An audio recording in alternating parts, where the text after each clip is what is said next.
Hi friends! I wonder if I'm the only one who feels like the world's gone completely mad.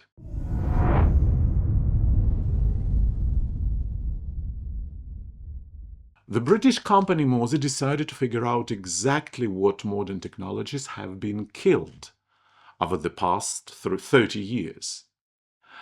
After surveying more than 3,000 UK residents, the specialists compiled a list of 50 victims of progress. The graveyard of habits now included encyclopedias and dictionaries, replaced by Wikipedia, CD disc, overtaken by streaming, VHS tapes, buried under DVDs and later by online shows. Phone books, address books, and coins for payphones have also vanished, all replaced by smartphones. Even handwritten correspondence has turned into email and social media messages. Today, the average Brit owns at least 4 devices, twice as many as 10 years ago.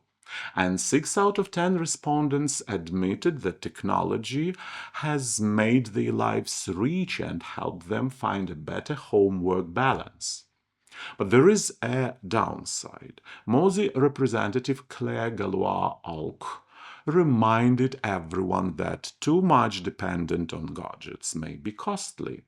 What if your computer breaks or your iPhone disappears? Along with them, you could lose photos, documents, and music, she warned.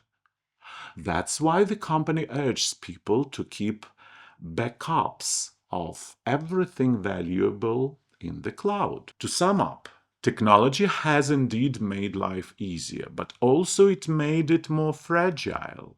Losing your phone is now scarier than losing your wallet. And now here is the full list. Hit pause if you want to read it in details. It will surely be interesting, especially for those who are 50 plus today and remembers all those funny old times.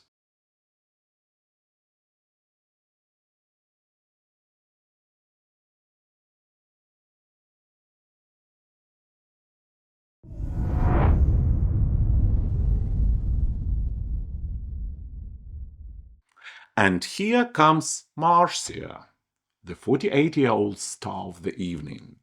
This lady, generously fueled by alcohol and seemingly inspired by some inner carnival, decided to harshly punish the notorious violators of private property. Her weapon of justice?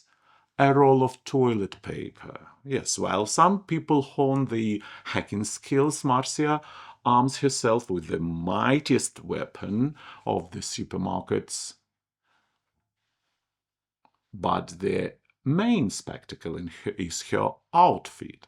She arrived at the crime scene wearing a full hot dog costume. Why hot dog? Nobody knows. Perhaps it was a protest against fast food, maybe a deep philosophical manifesto about the fragility of existence, or most likely just another Friday's ruled by the principle, why not? Picture the scene. Night, a street, a vehicle wrapped in paper armor, and in the middle of it all a drunk hot dog meticulously unrolling the stroll of justice. The neighbors, unsurprisingly, didn't appreciate the artistic performance and called the police. When the officers arrived, Marcia decided not to limit herself to toilet paper and switched to a more active genre, resisting arrest. Hot Dog versus the Law, a battle worthy of its own comic book. In the end, the eccentric diva pleaded guilty and received her sentence, $550 fine, and she can work off through a community service at $13 an hour. So the townspeople may soon see her not as a hot dog, but with a broom or a trash bag, a kind of sequel to her performance. And I would like to believe that someday the world will recover from this chronic addiction to absurdity. The toilet paper will return to the bathroom, hot dog costumes to children's parties, and justice to the courtrooms. But for now, we can only sign and admit. Reality has once again outdone any fictional comedy.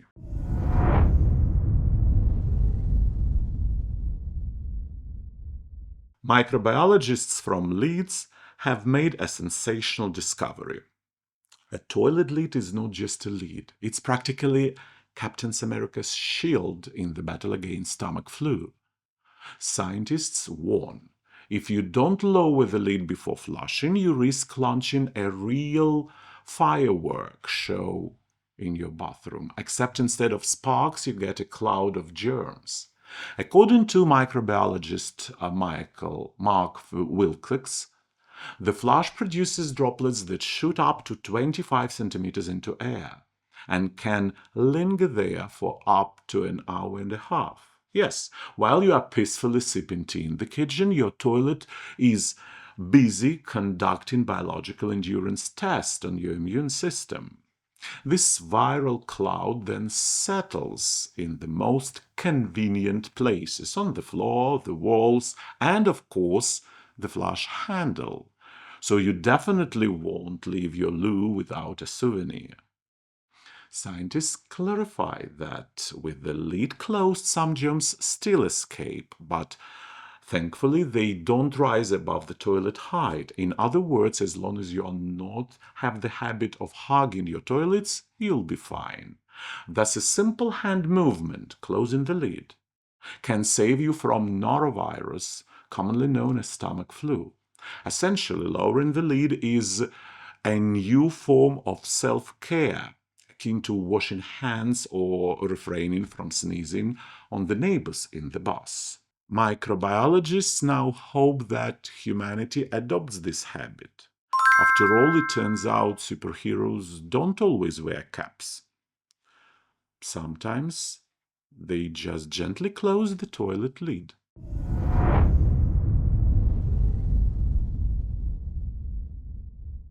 At first glance, air purifying billboards look totally identical to the ordinary advertising displays.